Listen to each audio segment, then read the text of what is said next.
Hi, I'm Dino MENEGHIN. I've been a player a long time ago, last century. And actually, I'm the president of the Italian Basketball Federation. I'm here today in Geneva because, as everybody knows, they decide who's the winner. And when you say the winner, it means who organized the World Championship of Basketball in 2014.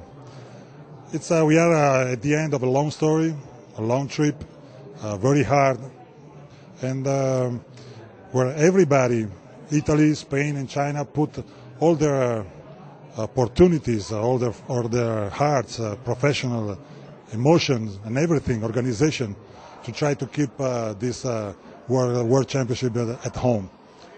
I don't know exactly who can win this World Championship, but I know that these three countries are very, very on the top of the world basketball.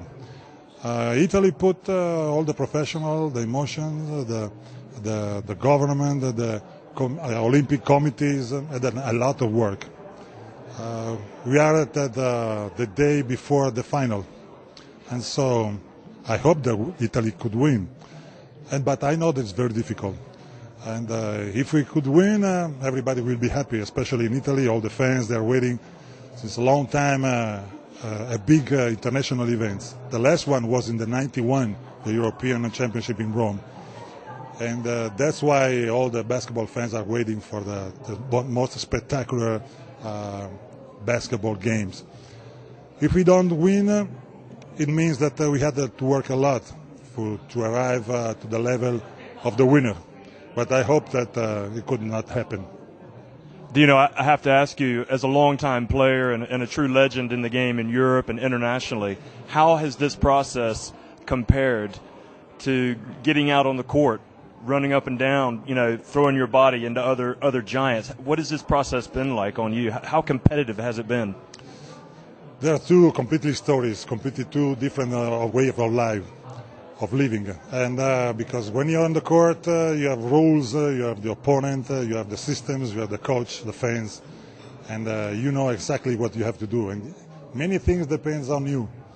Now that I'm the president of the Italian Federation, like all the other presidents, most of the thing doesn't depend on you. I mean, you can say your idea, but you have to pay attention and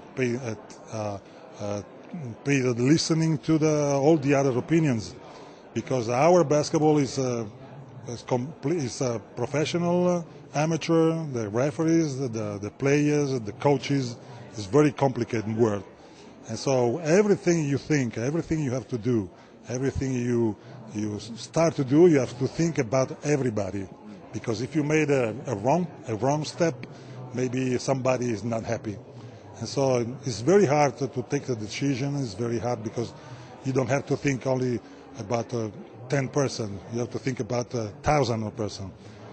And beside that, there are all the fans, because they are looking at you, what you are doing, if you're doing a good job, if you're not doing a good job. So it's very, very difficult. Next life, when I'm born, the next life, I don't do the president. Okay. Looking behind you here, Marco Bellinelli is just one of many great young Italian players.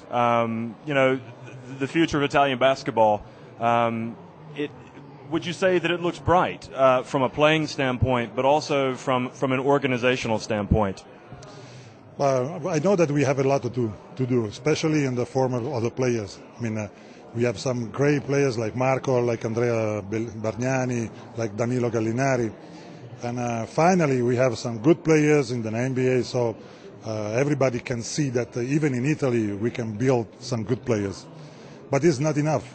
I think this is the first step, because from this side, from this moment, we have to look to the future, and we have to think what we have to do to improve our basketball, especially in the young kids, starting from the schools, starting to teach them how it's beautiful to play basketball.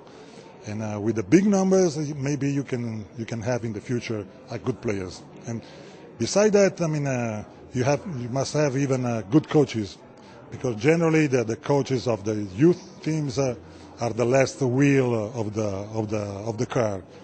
But I think that they are the most important, because they have to teach not only technical things, but even the mentality, how to use your heart, how to stay on the court, how to stay out of the court. So they build the character, the mentality of the young players, the young kids. And so in the future, if we don't have very good players from the NBA, I'm sure that we have good men for the normal life. And you said real briefly, it was a very competitive race to host the 2014 FIBA World Championship. You have winners and you have losers. And I guess if you lose, you come back and you play again tomorrow. Is that your mentality? Sure. I mean, it's like a final. So you have a winner, you have a loser. If you're a winner, everything's okay. I mean, you're satisfied about the work you have done. If you are a loser, you start to think first by yourself and then with all the team, what you made wrong, what you have to do for grow up and to arrive to the same level of the winner. This is the first step to be better. Well, I know you've got a very busy 24 hours ahead of you. Best of luck and well done so far. Thank you very much.